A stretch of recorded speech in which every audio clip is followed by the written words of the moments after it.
Hello everyone and welcome to my B&B Fan Club channel. I hope everyone is having a wonderful day. Before we begin, please hit the subscribe button and give this video a thumbs up. The rain ceased just as the ambulance drove away, its lights disappearing into the night. Martina wrapped her coat tighter around her and closed her umbrella, peering at the house where her niece and her two girls lived. The silence was abrupt. When things goes horribly wrong, you notice a certain quiet. Beth had been full of life just hours before. She had giggled at breakfast, ridiculed her younger sister Kelly for having cereal on her shirt, and was concerned about her father Liam's headache. The headache had been coming and going for weeks, but they dismissed it as stress from working late at the office and being father on call for his daughters. But now she was gone. But none of it made sense. The call had arrived shortly after 3 a.m. The youngsters were sleeping. Liam awoke to a buzzing in his ears and discovered her collapsed in the hallway. Martina was woken by her sister's hysterical voice. "It's awful, Marty. Beth, please come." She rushed in, heart racing, parking and sprinting up the steps, keys fumbling, flashing lights showering through the windows. Inside, the first responders had already started packing things. The paramedic's expression was unreadable, not the typical kindly tiredness but something guarded. That's when Martina realized it wasn't just a horrible accident or abrupt illness. There was something under the surface. Something unique. In the hospital waiting room, Liam sat on the couch with Hope and Kelly for several hours. Hope's hand grabbed Liam's arm, her face pale. Kelly hugged her doll, too small to understand, and repeated, "Mama, why is Beth gone?" over and over. Martina sat across from me, notebook in hand, despite the fact that she had no intention of becoming an investigator. It was instinctive. The official statement read, "Sudden unexpected death in a child, 'cause under investigation." These words provided no comfort. But Martina saw the abnormalities right away. First, the timeline did not add up. Beth had been in excellent health at dinner. She begged for seconds, danced in the living room and teased Kelly. How did she collapse so quickly? Second, Liam acknowledged having a headache. What exactly did the physician say about it? He dismissed it as stress, but Martina was aware that headaches were unusual for someone his age. Then there was the paramedic's peculiar hesitation at the door when Martina explained she was family. The way the lead investigator murmured into his phone from the balcony. The missing segment of Beth's bedroom camera footage, for which the babysitter claimed the memory card, failed. Martina pressed her sister the next morning. "Hope they checked the camera? The nanny said the card did not work?" Hope bit her lip, her eyes watering. "They confirmed yes, but I haven't seen the footage. They would not give it to me." Martina nodded softly as she stated that it is now hospital property. She had previously worked in accounting, and was familiar with the concept of missing evidence.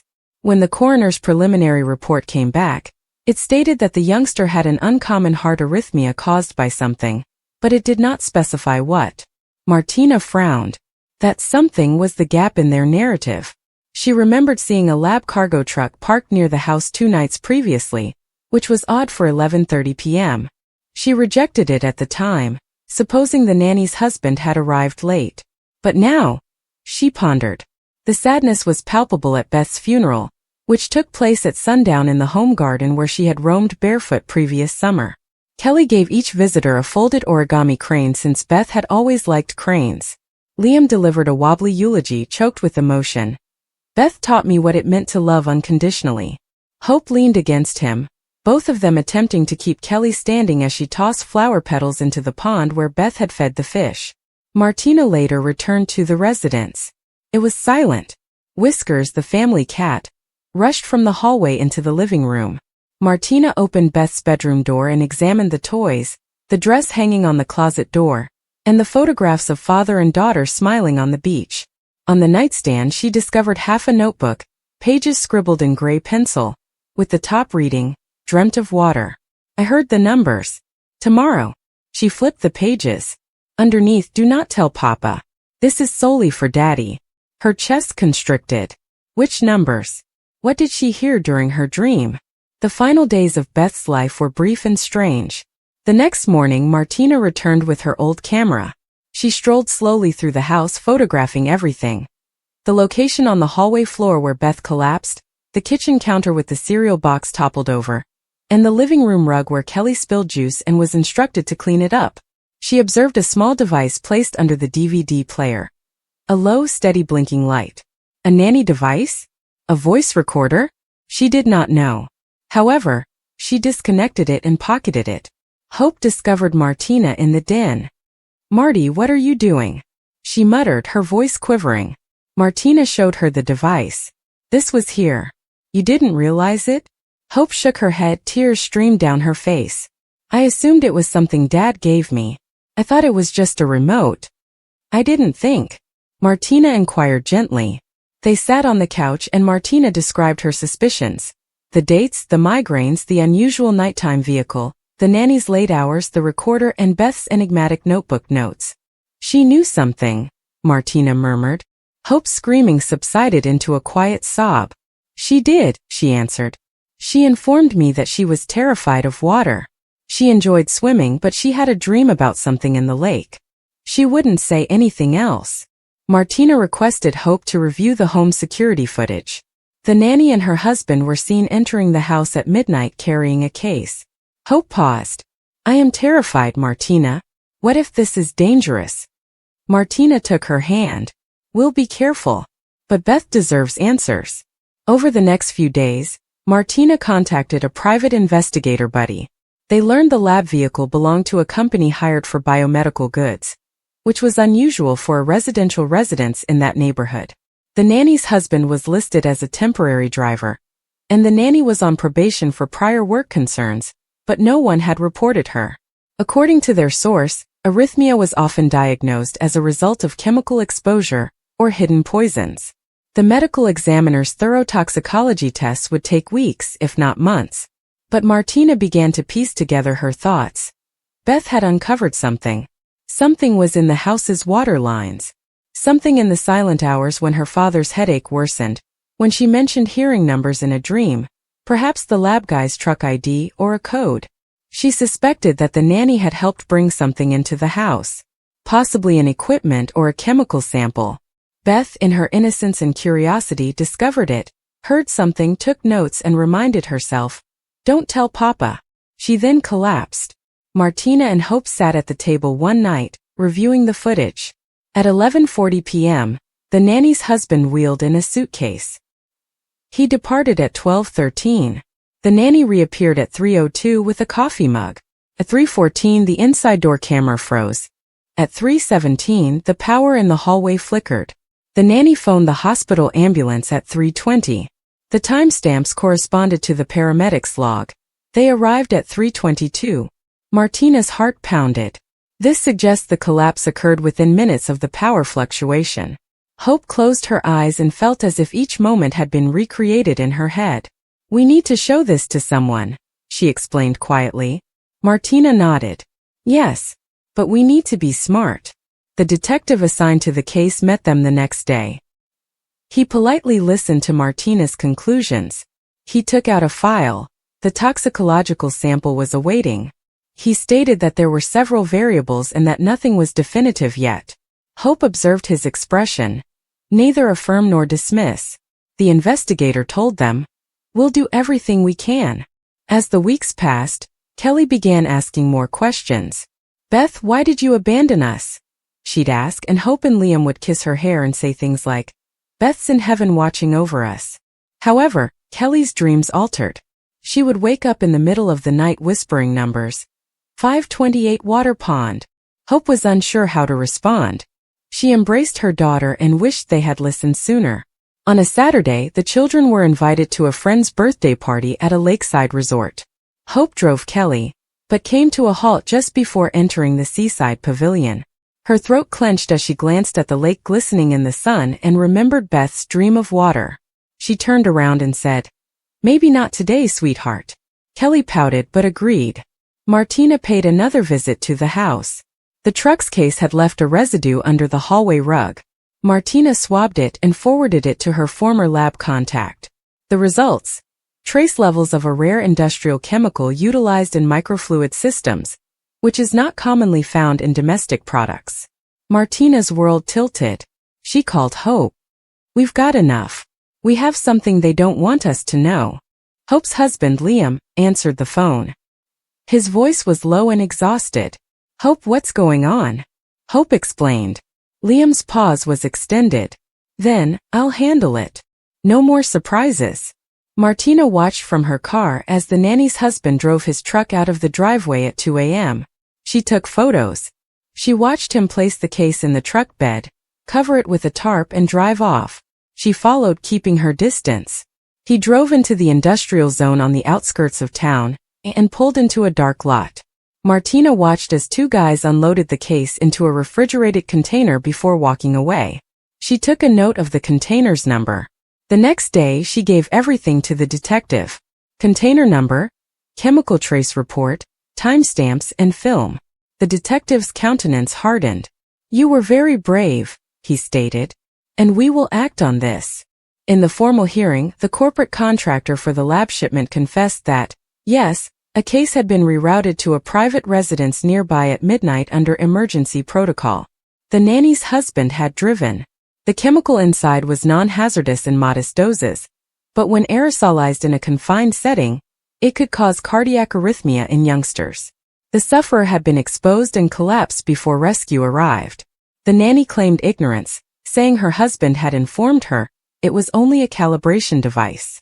However, the case they discovered in the truck had numerous vials labeled microflow systems, calibration solution, do not inhale. Hope stood in the courtroom, her arms around Kelly and Liam.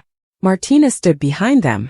The judge referred to the notebook pages, including the victim's own warning, scribbled in childlike pencil. I heard numbers. Tomorrow. The nanny's husband was prosecuted with reckless endangerment, and the business contractor with illegal diversion of toxic ingredients. The exact purpose remained unknown. A lab subcontractor scan had detected surplus inventory, and someone had illegally diverted calibration kits. Why that house? Coincidence? The pressure in the pipes in that neighborhood was higher at night owing to temperature fluctuations.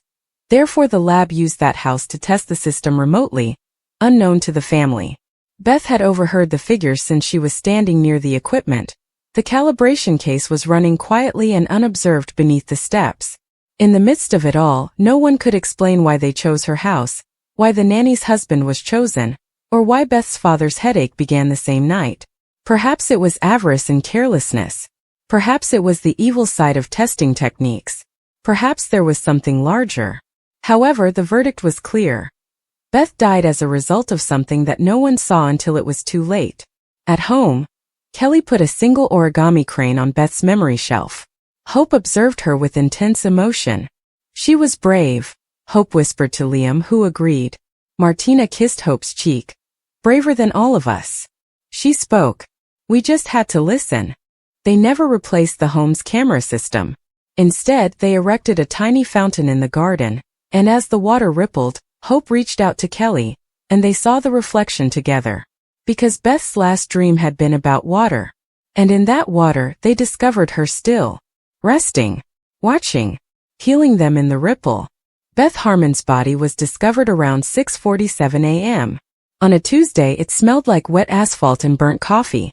The maid, Rosa, who had worked at the Wilshire high-rise for 11 years, entered the penthouse with the master key and discovered Beth sprawled across the Italian marble entryway, one arm thrown toward the elevator as if she was attempting to crawl back to it. Her silk robe, the color of overripe peaches, twisted about her hips. The matching slippers lay several feet away, one upright and one on its side, like punctuation marks in a narrative no one wanted to end. Rosa shouted once, a short, efficient sound, and dialed 911 with fingers that refused to shake. By the time paramedics arrived, the building's security footage had already been retrieved. At 11:58 p.m., Beth stepped out of the elevator. The night before, alone, barefoot, clutching a crystal tumbler that gleamed under the dim lights.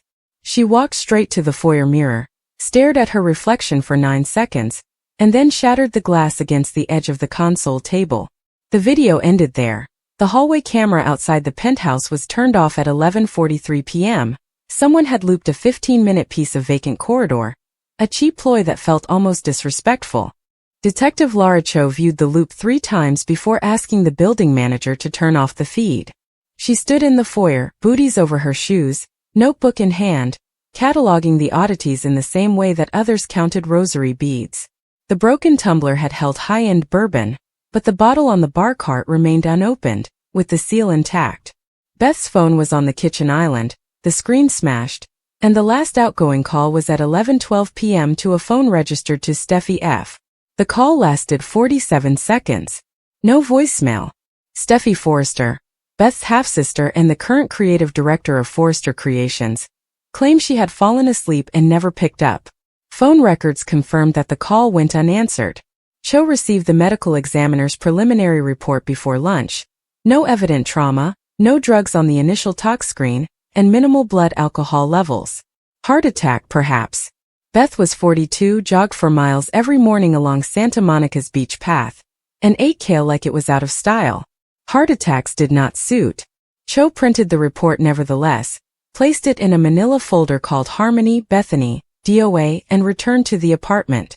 The location appeared to be prepared for a magazine shoot that had been hastily abandoned. Fresh lilies in a vase on the dining table, with water still beating on their petals. A solitary coffee cup in the sink, with lipstick on the rim in the exact shade Beth wore to board meetings. Rebel rose.